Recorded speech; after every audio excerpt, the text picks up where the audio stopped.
नमस्कार सर, मेरा नाम संतलाल है। मैं विप्रो कर्मचारी संघ का जनरल सेक्रेटरी हूँ। हमारी विप्रो कंपनी में 2021 से हमारे विवाद चल रहे हैं।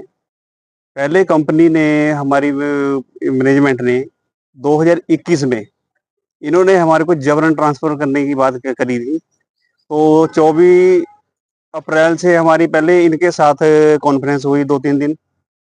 लेकिन 26 अप्रैल को इन्होंने हमारे मतलब ये लगा दिया, नोटिस लगा दिया 126 कामगारों का 87 नंबर से 77 नंबर में।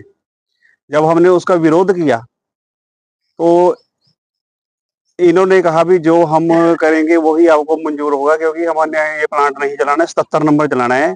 और जहां हम आपको भेजेंगे आपके लेटर में ये लिखा हुआ है कि 77 नंबर में कहीं भी हम आपको ट्रांसफर कर सकते हैं, वहां आपको जाना पड़ेगा। तो हमने इनके ऊपर 2 शर्तें रखी थी कि सर अगर आप हमारे को ट्रांसफर करते हैं तो आप हमारे को ट्रांसफर भत्ता दिया जाए। उसे विप्रो मैनेजमेंट ने मना कर दिया। तो हमने बोला कि हमारा दिसंबर 2021 तक जो हमारा ड्यू है एग्रीमेंट, या तो इसको यहाँ पूरा होने दिया जाए। अगर आपने हमारे को 77 नंबर ले जाना तो आप हमारे से नया समझौता कर लो। लागू तो जनवरी 22 से ही होगा। उसके लिए भी ये नहीं माने। तो हमारा समझौता अधिकारी जो मिस्टर मनीष करोल जी थे, उनके पास कई बैठकें हुई।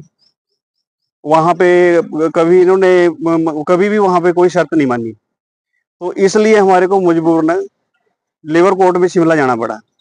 अब हमारे 2021 से 22 से हमारे जो विवाद है कोर्ट में, लेबर कोर्ट में, हाई कोर्ट में है। और इन्होंने इतना मतलब हमारे को मजबूर किया कि हमारे को सुप्रीम कोर्ट तक, दिल्ली तक कूच करना पड़ा। लेकिन ऐसी बेशर्म हमने ये मैनेजमेंट देखी है विप्रो की, क्योंकि हमने बहुत कंपनियों में काम किया, लेकिन ऐसी हमने ढीठ, जिद्दी और बेशर्म मैनेजमेंट कहीं नहीं देखी है कि इन्होंने मतलब वर्कर का इतना शोषण किया। कोई भी मतलब कि चाहे हाई कोर्ट का फैसला हो, चाहे सुप्रीम कोर्ट से, इन्होंने सुप्रीम कोर्ट ने ये बोला था कि दोनों पक्ष यथास्थिति बनाए रखें, लेकिन हमने अपनी यथास्थिति बनाए रखी। इन्होंने हमारे साथ कोई ना कोई मतलब हमारे से इन्होंने छेड़छाड़ की, जिस कारण आज हमारे को यहाँ गेट पे रुकना पड़ा, या इन्होंने हमारा गेट बंद कर दिया। हम तो हर रोज इन्होंने दिसंबर 2 दिसंबर 2024 से हमारी कंपनी को लॉकआउट कर रखा है। और ये बोल रहे हैं कि कर्मचारी हड़ताल पे है। हड़ताल ऐसे नहीं होती है क्योंकि गेट खुला है, हम काम करने के लिए हर रोज अंदर जा रहे हैं। इन्होंने अपनी मशीनरी को लॉक कर रखा है, एमसीबी सारे बंद कर रखी है। तो इसमें हमारा कोई दोष नहीं। हमने तो 20 बार इनको बोला है कि आप मशीनें ऑन करो, हम काम करने के लिए आ रहे हैं। लेकिन ये बोल रहे हैं कि आप इतनी मतलब घिनौनी हरकत कर रहे हैं हमारे से कि अगर आपने कंपनी चलानी है तो जितने भी केस है, चाहे वो ट्रांसफर केस है, वर्कर ट्रांसफर केस है, या मशीनरी ट्रांसफर केस है, जो हमारे हक के है, और इंक्रीमेंट का केस है, सारे केस विड्रॉल कर लो। आप हमारे साथ टेबल पे बैठो, फिर हम आपसे बात करेंगे। अभी हमारी बात श्री मनोज मिश्रा जी से हुई है, क्योंकि हमारे जो प्लांट हेड है श्री अंकुश किचलू जी, वो तो आते नहीं यहाँ पे। उनसे बात हुई है कि हम अभी कुछ दिन पहले मैं खुद आया था, मेरे 4 भाई गए थे अंदर कि सर आप कंपनी को चलाओ, इतना घाटा हो रहा है, नुकसान हो रहा है कंपनी का भी। हमारा चलो हजारों में हो रहा है, इनका करोड़ों में हो रहा है। तो इन्होंने ये बोला कि हम झेल लेंगे, लेकिन हम कंपनी नहीं चलाएंगे। अगर आपने कंपनी चलवानी तो सारे केस विड्रॉल करो और टेबल पे बैठो। फिर इनकी क्या है फ्लेक्सिबिलिटी, फ्लेक्सिबिलिटी के लिए ये बोलते हैं कि जहां हम आपको ट्रांसफर करेंगे आप बोलेंगे नहीं वहां पे, जैसे मर्जी ट्रांसफर करें, हमारा शोषण करें किसी भी कंपनी में, चाहे हरिद्वार ले जाए, चाहे 77 नंबर में ले जाए, कहीं भी। वैसे इन्होंने हिमाचल की बात की है, बद्दी क्षेत्र की बात की है। कल को बद्दी क्षेत्र में ये प्लांट लगा ले नालागढ़ में, तो हमारे को ट्रांसफर वहां होना पड़ेगा। कोई भी सुविधा नहीं है यहाँ पे। हमें बहुत बार बोला है कि सर बहुत दूर दूर से हमारे कर्मचारी भाई आ रहे हैं, हमारे को बस सुविधा दी जाए। तो इनके मतलब कोई कानून में ये चीजें हैं नहीं। और अभी इन्होंने सर ऐसी हमारे साथ घिनौनी हरकत की है कि हमारे से नहीं, 77 नंबर में इन्होंने इंक्रीमेंट किया 5 साल का। अब आप बताओ कि इतना मतलब इतनी महंगाई होने से 5 साल में सीटीसी में 8500-8700 रुपया 5 साल का एग्रीमेंट कर रहे हैं ये। तो इसका मतलब हमारा 1 साल का 1000 या 1200 रुपया बैठता है। या इसमें हम अपने बच्चे पढ़ा सकते हैं, अपने परिवार को कुछ खिला सकते हैं। मतलब बनती अपने आप को इतनी मल्टी इंटरनेशनल कंपनी है। हमारे अजीम प्रेम जी है जो विदेशों में अरबों के हिसाब से, करोड़ों के हिसाब से इतना पैसा डोनेट कर रहे हैं, क्या उनके पास अपने कर्मचारी के लिए नहीं है?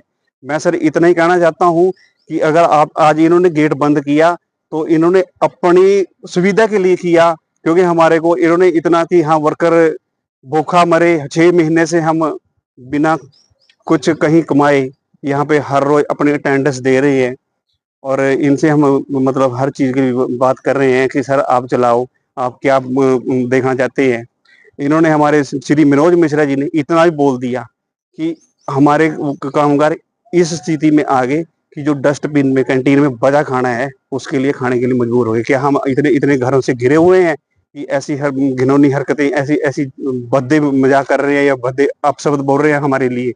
ये बड़ी शर्म की बात है। तो हमारा सरकार से, यहाँ के समझौता अधिकारी जी है जो, और एमएलए साहबान हैं, हर पंचायत के प्रधान है, हमारा ये है कि हमारा सहयोग करें, हमारा साथ दें, जिससे हमें हमारा मतलब जो हक मिल सके। प्रदेश सरकार तो कह रही है कि हम वर्करों को हर प्रकार की सुविधाएं उपलब्ध करवा सर यहाँ तो प्रदेश सरकार सर कागजों में देती है, हम तो मतलब चाहे बीजेपी हो चाहे कांग्रेस हो, क्योंकि हमारे लिए कोई मान्य नहीं रखते, हमारे लिए जीरो है सब, क्योंकि कागजों में कुछ है।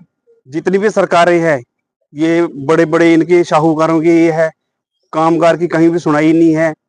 अब आप बताओ कि हमारे मतलब चाहे कांग्रेस के मुख्यमंत्री जी हो या बीजेपी के जयराम ठाकुर जी मुख्यमंत्री जी, इन्होंने हमारे कामगारों के लिए क्या सोचा, क्या समझा इन्होंने? आज हमारी जो सैलरी है 12 साढ़े 12 हजार रुपया, जब सरकारी में 70 हजार 60 हजार प्लस है, 50 हजार से प्लस है, तो क्या हमारे बीवी बच्चे नहीं है हमारा? हाँ, ऐसी खबरें मेरे को मिल रही है। तो मेरे संज्ञान में ये जो मसला है पहले से ही है। एक्चुअली मैं 6 महीने पहले जो था वर्कर ने अपनी समस्याओं के लेके विरोध प्रदर्शन किया था, और उनका एलिगेशन ये था कि कंपनी ने जो है वो इलीगल लॉकआउट कर दिया है, जबकि कंपनी का ये वर्जन था कि वर्कर जो है अपने खुद के निर्णय से काम पे नहीं आ रहे। तो इसमें सुलह करवाने का बहुत प्रयास किया गया, दोनों पक्ष आए भी मेरे पास, लेकिन ये समझौता जो है हो नहीं पाया। तो इस बीच में कंपनी ने एक इंटीमेशन दी थी सरकार को कि वो जो है 20 मई से अपना जो कंपनी है वो बंद करने जा रही है। तो जब ये नोटिस हमारे विचाराधीन आया तो हमने एक बार से दोनों पक्षों को फिर से बुलाया कि कुछ समाधान निकल सके। तो समाधान का प्रयास किया गया, दोनों पक्ष आए भी मेरे पास, लेकिन ऐसी कोई निर्णय नहीं हो पाया, कोई नतीजा नहीं निकल पाया। तो इस कारण से जो था कंपनी ने जो निर्धारित तारीख थी उसकी 20 तारीख उसने आज में जो है नोटिस आई लगा दिया है।